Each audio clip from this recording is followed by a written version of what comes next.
Senator Reid. Chairman Moran, thank you. You're welcome. You got it right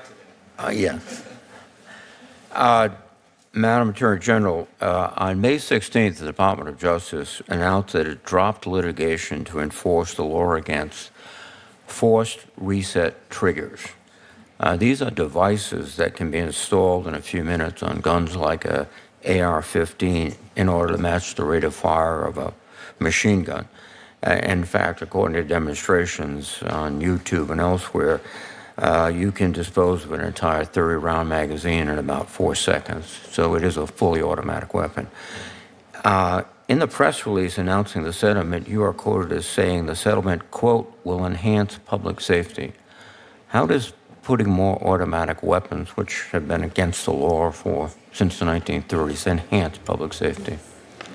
Thank you for that question, Senator Reid. What that will do, it will enhance public safety by settling the litigation, because it is a guarantee that the manufacturer will not put that in handguns. We settled those cases because it was the right decision under the law. Nothing's comical about this. These devices are materially the same as bump stocks. The Supreme Court said last year that they are not machine guns under federal law. We followed the law. We will continue to follow the law. I'm a career prosecutor. I'm going to do everything in my power to keep Americans safe. What we should be concerned about up here are all the illegal guns flowing into our country by illegal aliens who have been free to walk into our country over the past 4 years. And we've taken thousands of those guns off of the street, including drugs and including violent criminals. Excuse me. How can you go ahead and say we're more safe today because they will not put these automatic firing devices and pistols, which have magazines of about maybe 20 rounds at most, or maybe 10, and have a range much less than an automatic weapon? Have you ever fired an automatic weapon? I have. Well, you understand then that that's a device that was designed to kill people. It's not a hunting rifle. It's not a target rifle. It's mass fire.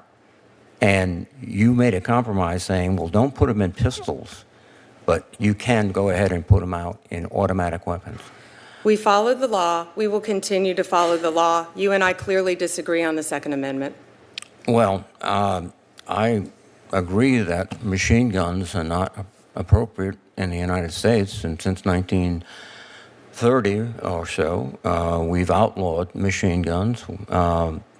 And these semi-automatic weapons that are produced in volume are so easily converted to automatic weapons that it's you're ignoring the reality, frankly.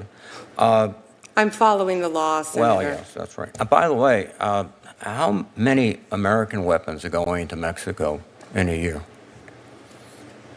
What are we doing to stop American weapons going to Mexico to arm their gangs? Well, we need to support that on both sides. Well, what are you doing? What are you doing to support it on our side? We are arresting people who have illegal firearms in our country. We're not sending people back to Mexico with guns. We're throwing them in our jails and prosecuting them. You're allowing them to be purchased in the United States and driven across the border. Most of these gangs have completely turned themselves into military organizations because they're using American weapons, American technology, and your argument is that, well, we're not doing anything about them. No, not my argument. That was the policy of the last 4 years of the Biden administration with open borders. You could come back and forth across our borders. You could buy guns. You could take guns off the street. You could shoot people in our country. You could bring fentanyl into our country. You could bring methamphetamine into our country. You could bring cocaine into our country. That was the previous administration. No, not this. What are you doing to stop the flow of weapons into Mexico? We are arresting flow of weapons into. Our borders are closed. We are arresting illegal cartels. Sinaloa from Mexico, MS-13 from El Salvador, TDA. We are arresting from Venezuela. ATF has seized over 14,600 guns since Donald Trump has been president. That's a 33% increase from the last administration. And think about that. That's with our borders secure. Were they coming into they weren't doing anything. Were they coming into the United States? Our borders are closed. They're not coming in or out of the United States now across Mexico. We've done a 33% increase in firearm seizures. Think about that. Think about that, Senator, from the last administration. 33% increase. And our borders are closed. So we're getting all these guns off the streets that came into our country. And I'm so proud of the work of the men and women in law enforcement. I don't think you've done anything to severely interrupt the arming of Mexican gangs. Because that's really not what your focus, and I think your focus should be on that. But thank you, Mr. Chairman. And can I just add one thing? And no, because the borders are closed, the borders are closed, we are stopping the guns from going to Mexico. Well, let me ask you another question. If the borders are closed, why do we have a division headquarters of the United States Army in Fort Huachuca and military elements across the board when the borders close and Border Patrol can handle it? As former military, I would think you would know the answer to that, to keep Americans safe. No, I think it's to promote the president's policies on the border, and the readiness of our forces are suffering as a result. Thank you. Senator Britt.